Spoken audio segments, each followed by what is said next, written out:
Hey guys, in this video let me share you how to use desktop mode on iPhone.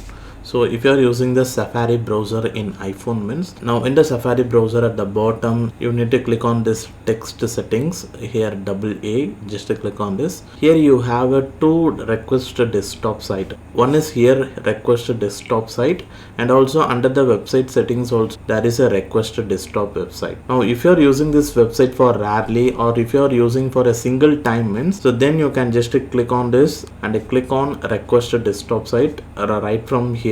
So don't go inside this website settings, right from here click on this. Now it automatically enters to the desktop mode in your iPhone. And in case if you are using a website frequently for every time, and every time you want to open that website in desktop mode means, then in that particular website again click on this double A and now click on the website settings. Now here enable the request desktop website. Don't enable it in the main page, enable it in this page, because after that once you enabled the request desktop site for this website means, then every time you open this particular website in your iPhone in Safari browser, so this website will always open desktop mode.